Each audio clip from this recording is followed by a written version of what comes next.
Hey guys, in today's video ay tuturuan ko kayo kung paano kayo makasali sa Taiko airdrop.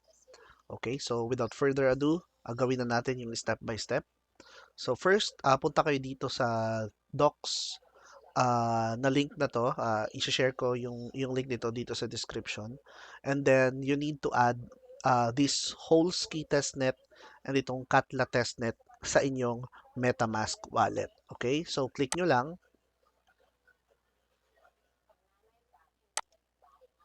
Okay, and then after clicking, make sure na nakalagin kayo sa inyong MetaMask account and then you click add to MetaMask. Okay? Then approve nyo lang and then click nyo yung switch network. Okay? So, makikita natin na ito na yung uh, Holski network. So, testnet ito guys. So, meaning hindi tayo maglalabas ng pera dito. Okay?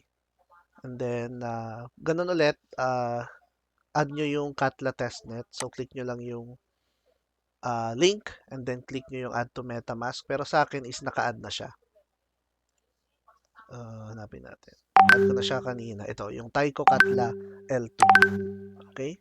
Okay, so pagkatapos nyong i-add yung host key tsaka yung Katla, kailangan natin ng test Ethereum din. So, hindi ito totoong pera guys, pero yung testnet kasi sa mga hindi nakakaalam. So let's say for example yung mga kilalang swapping or bridging na mga platform.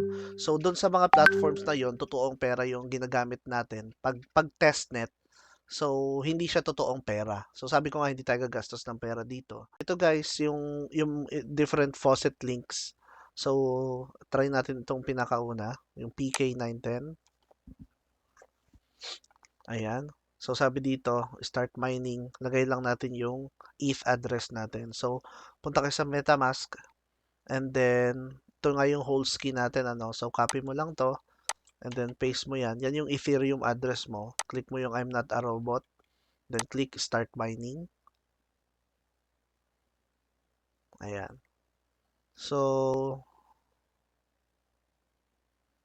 Faucet is currently experiencing unusually high mining activity. Guys, so inabot tayo ng mga around 30 minutes dito sa PK910 na faucet. Kasi yung ibang site hindi gumagana. So, sana gumana to kasi may 0.5 na tayo. So, kiklik ko tong stop mining and claim rewards. So, sana gumana siya. Claim rewards.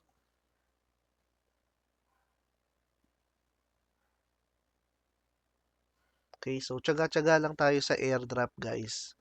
Kasi last year, hindi ko alam kung familiar kayo dun sa Gito. So, madami yung kumita doon ng malaking halaga. Like around 5,000, $10,000 sa airdrop, which is free lang, 'di ba? Free mo lang gagawin. Depende sa airdrop, may mga testnet kagaya nito na libre lang. Meron namang mga mainnet na kailangan mo ng at least $100 or around 5,000. Yung iba nga hindi $100, yung iba $20 lang yung puhunan. Pero to be safe na makasama tayo sa airdrop, yung mga susunod na videos na gagawin ko is i-share ko yung iba pang airdrops na sinalihan ko. Okay? So, check natin kung pumasok na yung ETH. Ayan. So, meron tayong 0.5 ETH. So, yung value niya ngayon is $1,000. Pero, sabi ko nga, test na to. So, hindi siya totoong pera. Alright. So, next natin gagawin, guys, is ito na nga yung testnet. So, gagamitin natin ang kanilang platform to bridge. Okay. So, ngayon, wait. Ayan. So, connect mo na yung wallet natin. So, MetaMask. Next. Connect. Ayan. So, holds key. Dito tayo sa faucet muna. And then, mint natin itong horse token para maano natin siya. So, may dalawa tayong i-bridge. Kasi the more transaction ang gawin mo sa kanilang platform is mas madami yung kasi point system to kadalasan. So mas madami yung points na makukuha natin and then mas magiging maganda yung airdrop na makukuha natin sa kanila. Okay, so sabi dito, you have already minted this token. So check natin siya, host key. Okay, so hindi, wait lang. Okay. So para makita natin yung token, kailangan nating i-add manually. So ito yung kanyang contract address. So ilalagay ko na lang doon sa description. So punta ka, host key and then tokens, import tokens. Add mo lang siya, automatic na lalabas na yan. So horse, next, import natin. Ayan. So pagbalik mo, ayan na yung horse natin. So balik tayo dito. So faucet, punta naman tayo sa bridge. And then from here, so i-bridge natin from host key to Katla kasi ito na yung kanilang bagong testnet. Okay, so if meron tayong 0.5, transfer natin yung 0.3 and then bridge natin. Confirm mo lang yan. Ayan, so transaction completed. Tingnan natin kung bumawas na siya. Ayan, so pending. Ayan, wala na. 0.2 na lang siya. Confirmed. And then, transfer din natin yung horse. So, approve muna natin. Max. Next. Approve ulit. So, approving and now we click on bridge. So, dalawang process yon guys. Approving and then bridging. So, confirm mo lang. And then, wait lang natin siya na mag-finish mag-load. Ayan. So, sabi dyan na bridge na siya. So, pag check natin yung ating tokens, wala na yung horse, tapos 0.2 na lang yung Ethereum natin. So, after nyo mag-bridge, punta kayo dito sa transaction, tapos wait lang kayo ng ilang minutes, makikita nyo na from host key to Katla, na-claim na yung ating token. So, pag pumunta kayo sa MetaMask, under the Taiko Katla, makikita mo dito yung Ethereum. Pero kagaya ng ginawa natin kanina, kailangan nating ilagay yung contract address ng horse token. So, dahil nasa Katla na siya, itong contract address ang kokopyahin natin. Itong bridged horse token. So, copy mo yung contract address, punta ka sa MetaMask, and then, click mo yung import tokens. Kagaya kanina, automatically mag-add siya. So, as you can see dito, meron tayong 50 horse dito sa Katla network. Okay, so ang next natin na gagawin is pupunta tayo dito sa swap. Okay, so sabi ko nga, the more transaction, mas magiging maganda yung makukuha nating airdrop. So ang gagawin natin dito, connect ulit natin yung ating MetaMask. So next, okay, so sa ETH, meron tayong 0.3. So mag-swap tayo ng 0.1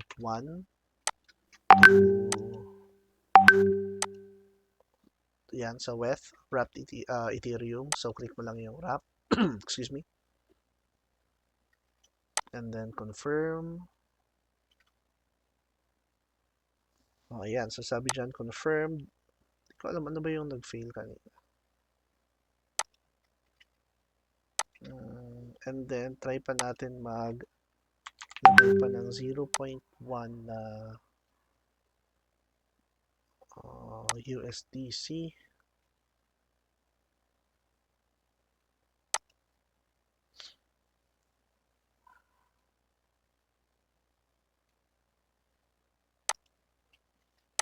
Confirm swap.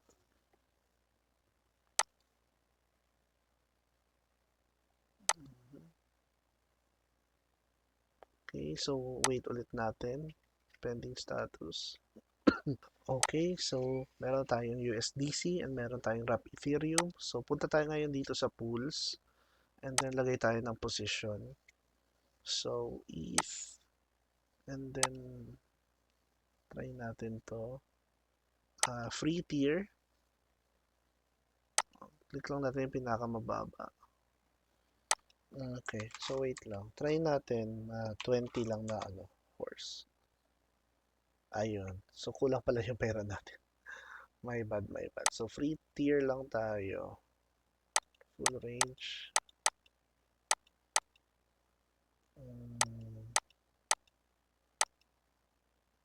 So full range, preview, add, confirm, confirm.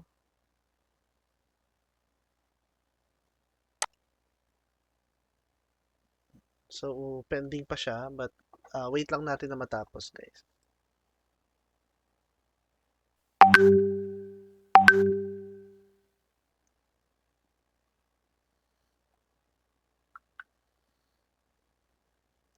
Ayan. So sabi dito meron tayong ito yung position natin ginawa natin kanina.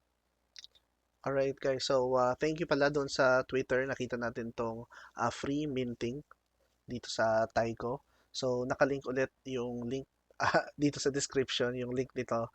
And then all you need to do is click on contract, write contract, and then click mo tong connect to Web3, click OK, click mo yung MetaMask, and then switch network,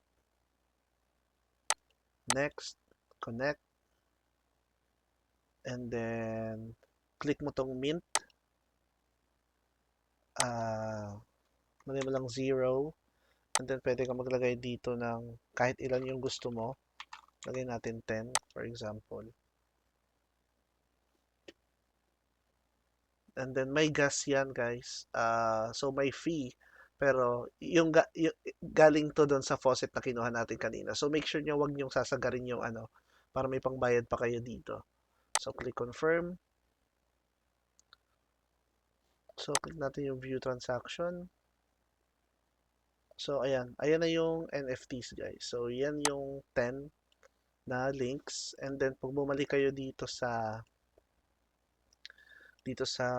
bridge website ng Taiko, click niyo yung NFT.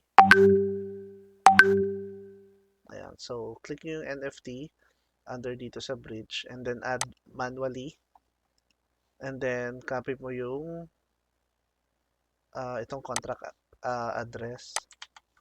Ayan. And then ito yung number na hinihingi dyan guys. Not valid. Baka, ito pala, sorry. Ito. Yan. So yung pangalawang address. And then ito yung mga numbers. So 53489 53489 continue, confirm, approve. Ayan. So, meron tayong free NFT dito sa testnet na to. So, confirm mo lang.